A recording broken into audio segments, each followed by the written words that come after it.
ನಮಸ್ಕಾರ ವೀಕ್ಷಕರೇ. ಬೆಂಗಳೂರಲ್ಲಿ ಮುಂದಿನ 4 ದಿನ ಮಳೆ. ದಕ್ಷಿಣ ಕನ್ನಡ, ಉಡುಪಿ, ಶಿವಮೊಗ್ಗಕ್ಕೂ ಯೆಲ್ಲೋ ಅಲರ್ಟ್ ಘೋಷಣೆ. ಬೆಂಗಳೂರಿನ ಹಲವೆಡೆ ದಿಢೀರಾಗಿ ಮಳೆ ಸುರಿದಿದ್ದು, ಕಚೇರಿ ಮುಗಿಸಿ ಮನೆಗೆ ಮರಳುತ್ತಿದ್ದ ಸಾರ್ವಜನಿಕರು ಹಾಗೂ ವಾಹನ ಸವಾರರು ತೀವ್ರ ಪರದಾಟ ನಡೆಸುವಂತಾಗಿದೆ. ಕಳೆದ ಕೆಲವು ದಿನಗಳಿಂದ ಮಳೆಗಾಲದಲ್ಲೂ ಬೇಸಿಗೆಯಂತೆ ಬಿಸಿಲಿನ ಬೇಗೆ ಅನುಭವಿಸುತ್ತಿದ್ದ ರಾಜಧಾನಿ ಜನತೆಗೆ ಈ ಮಳೆ ತಂಪು ನೀಡಿದೆಯಾದರೂ ರಸ್ತೆಗಳಲ್ಲಿ ಸಂಚಾರ ದಟ್ಟಣೆ ಉಂಟಾಗಿ ಕಿರಿಕಿರಿ ಉಂಟು ಮಾಡಿದೆ. ಬೆಂಗಳೂರಿನ ಎಲ್ಲೆಲ್ಲಿ ಮಳೆಯಾಗಿದೆ?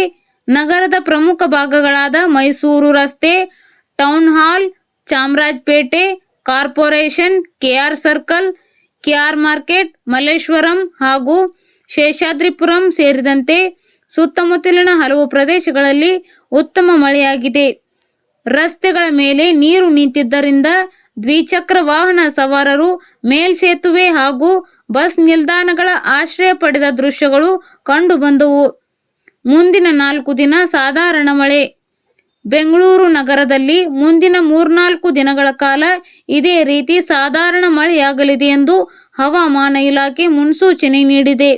ರಾಜ್ಯದ ಹಲವು ಜಿಲ್ಲೆಗಳಿಗೆ ಯೆಲ್ಲೋ ಅಲರ್ಟ್ ಘೋಷಣೆ. ರಾಜಧಾನಿ ಮಾತ್ರವಲ್ಲದೆ ರಾಜ್ಯದ ಕರಾವಳಿ ಮತ್ತು ಮಲೆನಾಡು ಭಾಗದಲ್ಲೂ ವರುಣನ ಆರ್ಭಟ ಜೋರಾಗುವ ಸಾಧ್ಯತೆ ಇದೆ. ಜುಲೈ 18 ಮತ್ತು 19ರಂದು ರಾಜ್ಯದ ದಕ್ಷಿಣ ಕನ್ನಡ, ಉಡುಪಿ, ಚಿಕ್ಕಮಗಳೂರು, ಶಿವಮೊಗ್ಗ ಹಾಗೂ ಬೆಳಗಾವಿ ಸೇರಿದಂತೆ ಹಲವು ಜಿಲ್ಲೆಗಳಲ್ಲಿ ಭಾರೀ ಮಳೆಯಾಗುವ ಸಾಧ್ಯತೆ ಇದ್ದು, ಹವಾಮಾನ ಇಲಾಖೆ ಯೆಲ್ಲೋ ಅಲರ್ಟ್ ಘೋಷಿಸಿದೆ.